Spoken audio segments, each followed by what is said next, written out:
comme un goût de cendre dans ma terre, des espoirs calcinés, des rêves incinérés. Peut-être le climat qui brûle, peut-être l'appétit dévorant des plus puissants. Il y a comme un goût de peur chez les enfants. Les petites filles étouffent des cris derrière les maisons. Et les petits garçons sur le chemin de l'école sont dépouillés de leur courage naissant. Y a comme un goût d'injustice dans l'économie. L'argent détourné se déverse de toutes parts dans les poches des uns, tandis que la sueur salée des autres s'évapore entre leurs mains vides. Y a comme un goût de dictature au sein des démocraties, la même main invisible qui choisit chacun des candidats et les machines qui savent les résultats des élections avant le décompte des bulletins. Y a comme un goût de divorce avant même le mariage, une voix métallique qui résonne au cœur de la société et qui déclare une guerre à perpétuité entre les hommes et les femmes. Y a comme un goût d'ignorance dans l'opinion publique, quelque chose de desséché dans les informations mainstream et quelque chose de prématuré dans les conclusions du tout venant. Y a comme un goût de funérailles dans les chants religieux, les hurlements de la foi qui sont des mises à mort de la raison. Et pour que la raison survive, elle doit se cacher dans les livres et dans le murmure de ceux qui essaient encore de réfléchir quand tout chante et prie. Y a comme un goût de trahison dans les amitiés. Les grandes amitiés sont mortes avec le passage du bac, et elles ont été remplacées par les grandes ambitions et les grandes jalousies, par le poison de la comparaison douloureuse.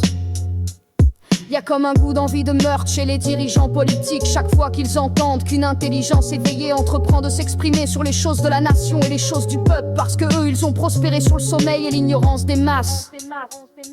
Y a comme un goût de chaos dans l'ordre mondial, des dirigeants de nations qui dirigent avec leur égoïsme individuel et leur égoïsme de groupe, et qui ne réfléchissent que pour chercher les moyens de mieux conserver leur pouvoir et de mieux blinder leur fortune.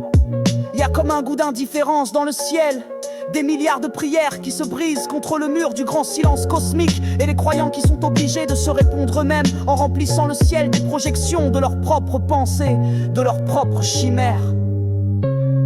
Y a comme un goût de désespoir dans mon humanité, la persistance des religions et la persistance des suicides, et toujours aucun sauveur qui descend du ciel, aucune armée d'anges qui descend du ciel, aucune cohorte de vaisseaux de lumière qui descend du ciel, rien qu'un peu de pluie.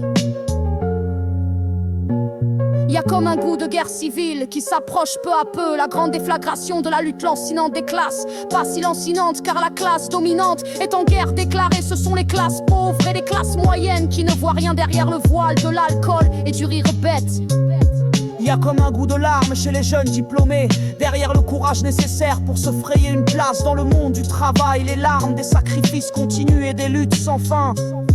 Y a comme un goût de solitude chez les jeunes femmes, conditionnées comme des femmes fortes mais réduites à des fragmentations psychologiques et à des raideurs psychologiques qui les rendent impropres à des relations saines.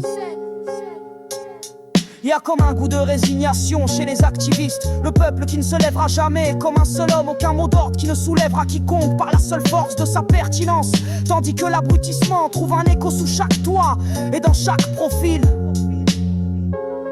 Y a comme un goût de révolte dans le rap, la seule musique qui regarde en face les problèmes les plus importants et qui refuse d'annoncer les mêmes âneries que les autres musiques, destinées à faire tourner les reins et à faire sautiller les seins. Alors on trouve toujours le temps de chanter, de danser, la vie sur terre et rire et larmes, feu vivant et peur glacée, grands sauts et grandes chutes, la volonté de se relever et de continuer d'avancer. La grande promesse vient de la vérité elle-même, l'esprit qui ressort de tout cela grandit et toujours pur, des nuits de tristesse et des journées de travail qui font fleurir de nouvelles idées, de nouvelles actions. Des temps de bonheur qui se dilatent au fur et à mesure, en gagnant du terrain sur les revendications de la souffrance.